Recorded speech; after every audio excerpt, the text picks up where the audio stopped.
Olá, sejam muito bem-vindos ao Plano Anual de Leitura Bíblica, aqui Pastor Everton Ferreira. Pessoal, nós estamos todos os dias aqui no nosso canal acompanhando todos aqueles que têm desejo de ler a Bíblia inteira.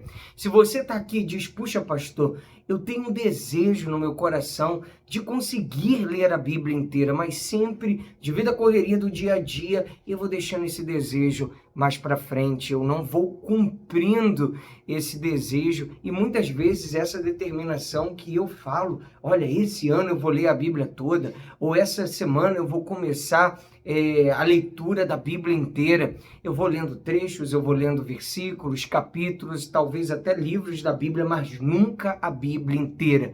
Falta um método, falta um acompanhamento, falta um plano. E é o que nós estamos apresentando aqui, ó. Bíblia 365, dia e noite, SBB, Sociedade Bíblica do Brasil. 365, ela tem um plano, por isso que ela é Bíblia 365, quer dizer, todos os dias nós vamos ler trechos da Bíblia e esses trechos vão se completar numa leitura inteira da Palavra de Deus. Deixa a gente te ajudar. Bem, antes de nós lermos, se você não é inscrito no nosso canal, se inscreva, vai lá, dá o like e compartilha para os seus contatos e grupos. Vamos à leitura de hoje. 135, nós vamos ler Juízes 19, Salmo 78, a partir do verso 21 e Mateus 16. Juízes 19. O levita e a sua concubina. Naqueles dias em que não havia rei em Israel, houve um homem levita que, peregrinando nos lados da região montanhosa de Efraim, tomou para si uma concubina de Belém, de Judá. Porém, ela se irritou com ele e, deixando-o, voltou para a casa de seu pai em Belém de Judá, onde ficou durante uns 4 meses. Seu marido, levando consigo o seu servo e 2 jumentos, foi atrás dela para tentar convencê-la a voltar. Ela o fez entrar na casa de seu pai.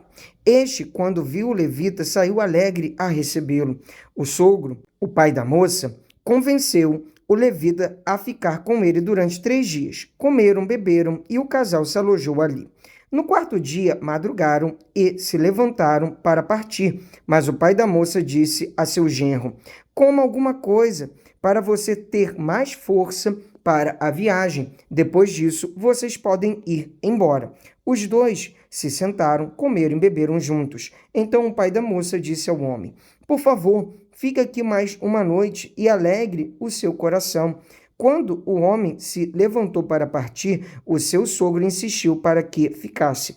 E ele, mais uma vez, pernoitou ali. No 5º dia, ele se levantou de madrugada para partir. Mas o pai da moça lhe disse: coma alguma coisa, fiquem até o entardecer.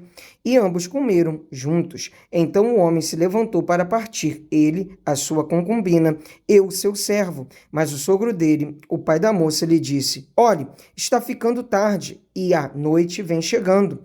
Passe mais uma noite aqui, este dia já está acabando.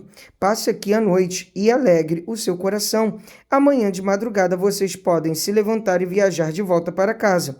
Porém o homem não quis passar ali mais uma noite. Ele se levantou, partiu e chegou até a altura de Jebus, isto é, Jerusalém. Com ele iam os 2 jumentos encilhados e também a sua concubina.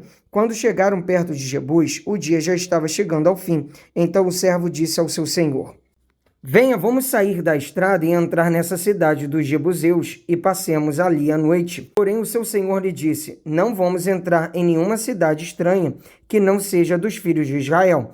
Vamos um pouco mais adiante até Gibeá. E continuou: venha, vamos a um desses lugares e pernoitemos em Gibeá ou em Ramá. Assim passaram adiante e continuaram a viagem. E o sol se pôs quando chegaram a Gibeá, que pertence a Benjamim.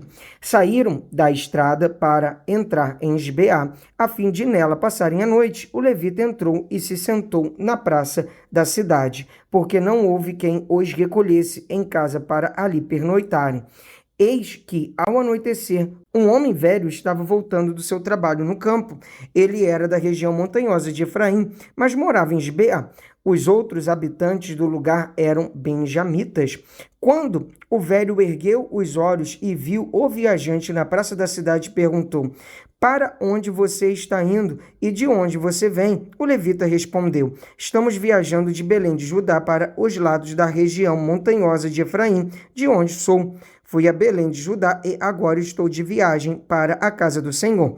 Ninguém me recebeu em sua casa, embora tenhamos palha e pasto para os nossos jumentos, e também pão e vinho para mim, e para esta sua serva, e para o moço que vem com estes seus servos. Não nos falta nada. Então o velho disse: que a paz esteja com você. Tudo que lhe vier a faltar fique a meu encargo. Só não passem a noite na praça. Ele os levou para sua casa e deu pasto aos jumentos. Depois de lavarem os pés, comeram e beberam, enquanto eles se alegravam. Eis que os homens daquela cidade, homens malignos, cercaram a casa e começaram a bater na porta. E disseram ao velho, o dono da casa: traga para fora o homem que entrou em sua casa, para que abusemos dele. O dono da casa saiu para falar com eles e disse: não, meus irmãos, não façam esta maldade, já que o homem está em minha casa. Não façam uma loucura dessas. Vejam aqui, então, a minha filha, virgem, e a concubina dele. Vou pôr as duas para fora e vocês poderão abusar delas e fazer o que bem quiserem, mas não façam uma loucura dessas com este homem. Porém, aqueles homens não quiseram ouvir. Então o levita pegou a sua concubina e a entregou a eles do lado de fora, e eles a forçaram e abusaram dela toda a noite até pela manhã. E quando estava amanhecendo, eles a deixaram. Ao amanhecer, a mulher veio e caiu à porta da casa do homem, onde o seu senhor estava hospedado, e ela ficou ali até o clarear do dia. De manhã, quando o seu senhor se levantou e abriu as portas da casa para continuar a viagem, eis que a mulher, sua concubina, jazia à porta da casa, com as mãos sobre a soleira. Ele lhe disse: levante-se e vamos embora. Porém não houve resposta. Então o homem a pôs sobre o jumento e foi para a sua casa. Chegando à casa, pegou uma faca e cortou o corpo da concubina em 12 pedaços e enviou os pedaços para todas as regiões da terra de Israel. Todos os que viram isso diziam: nunca se fez uma coisa dessas, nem se viu nada semelhante desde o dia em que os filhos de Israel saíram da terra do Egito até o dia de hoje. Pensem nisso, discutam entre si e digam o que se deve fazer. Vamos ler agora Salmo 78, a partir do versículo 21. Ouvindo isto, o Senhor ficou indignado, acendeu-se fogo contra Jacó, e também se levantou o seu furor contra Israel, porque não creram em Deus, nem confiaram na sua salvação. Mesmo assim, deu ordens às nuvens e abriu as portas dos céus, fez chover maná sobre eles para alimentá-los, e lhes deu cereal do céu. Todos comeram o pão dos anjos, ele enviou-lhes comida à vontade. Fez soprar no céu o vento do oriente e pelo seu poder conduziu o vento do sul. Também fez chover sobre eles carne como poeira e aves numerosas como a areia do mar. Fez com que caíssem no meio do arraial deles, ao redor de suas tendas. Então comeram e se fartaram a valer, pois lhes fez o que desejavam, porém não reprimiram o apetite. Ainda tinham o alimento na boca, quando se levantou contra eles a ira de Deus. E entre os seus mais robustos semeou a morte, e prostrou os jovens de Israel. Apesar de tudo isso, continuaram a pecar, e não creram nas maravilhas de Deus. Por isso ele fez com que os seus dias se dissipassem num sopro, e os seus anos em súbito terror. Quando os fazia morrer, eles o buscavam, arrependidos procuravam Deus. Lembravam-se de que Deus era a sua rocha e o Deus Altíssimo, o seu Redentor. Lisonjeavam-no, porém de boca, e com a língua lhe mentiam, porque o coração deles não era firme para com ele, nem foram fiéis à sua aliança. Vamos ler agora Mateus capítulo 16. O pedido por um sinal. Os fariseus e os saduceus se aproximaram de Jesus e, tentando-o, pediram-lhe que lhes mostrasse um sinal vindo do céu. Mas Jesus respondeu: chegada a tarde, vocês dizem, teremos tempo bom, porque o céu está avermelhado. E pela manhã vocês dizem, hoje teremos tempestade, porque o céu está de um vermelho sombrio. Na verdade, vocês sabem interpretar a aparência do céu. Então, como não são capazes de interpretar os sinais dos tempos, uma geração perversa e adúltera pede um sinal, mas nenhum sinal lhe será dado, senão o de Jonas. E deixando-os, Jesus se retirou. O fermento dos fariseus e dos saduceus. Ora, tendo os discípulos passado para a outra margem do lago, esqueceram-se de levar pão, e Jesus lhes disse: fiquem atentos e tenham cuidado com o fermento dos fariseus e dos saduceus.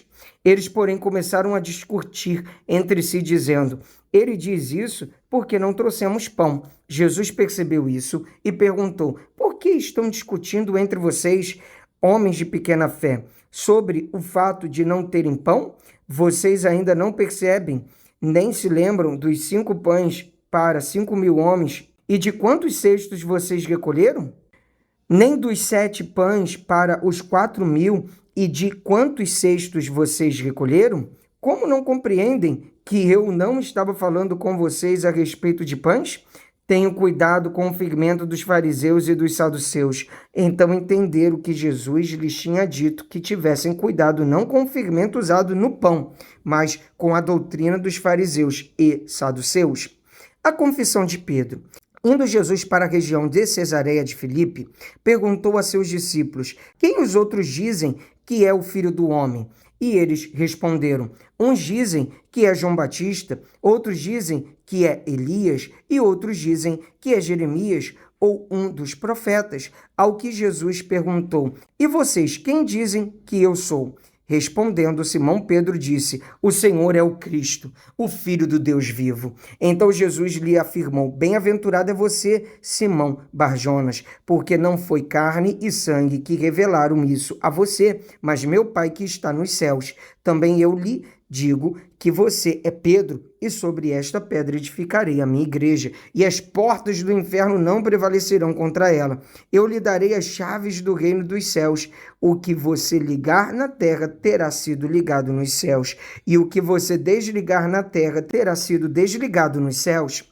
Então Jesus ordenou aos discípulos que não dissessem a ninguém que ele era o Cristo. Jesus prediz a sua morte e ressurreição. Desde esse tempo, Jesus começou a mostrar aos seus discípulos que era necessário que ele fosse para Jerusalém, sofresse muitas coisas nas mãos dos anciões, dos principais sacerdotes e dos escribas, fosse morto e no terceiro dia ressuscitasse. Então Pedro, chamando-o à parte, começou a repreendê-lo, dizendo: que Deus não permita, Senhor, isso de modo nenhum irá lhe acontecer. Mas Jesus, voltando-se, disse a Pedro: saia da minha frente, Satanás. Você é para mim uma pedra de tropeço, porque não leva em consideração as coisas de Deus, e sim as dos homens. Tome a sua cruz. Então Jesus disse aos seus discípulos: se alguém quer vir após mim, negue a si mesmo, tome a sua cruz e siga-me, pois quem quiser salvar a sua vida, a perderá. E quem perder a vida por minha causa, esse a achará. De que adiantará uma pessoa ganhar o mundo inteiro e perder a sua alma? Ou que dará uma pessoa em troca de sua alma? Porque o Filho do Homem há de vir na glória de seu Pai, com os seus anjos, e então retribuirá a cada um conforme as suas obras. Em verdade, lhes digo que, dos que aqui se encontram, existem alguns que não passarão pela morte até que vejam o Filho do Homem vir no seu reino. Que lindo! Mais um dia de leitura bíblica concluída. Parabéns! É isso aí, você se comprometeu consigo, com Deus, você se comprometeu em todos os dias de ler a Bíblia, em ler a Bíblia inteira. Vamos avançando, não para não. De passo em passo, de fé em fé. Deus abençoe e te espero amanhã. Pra cima!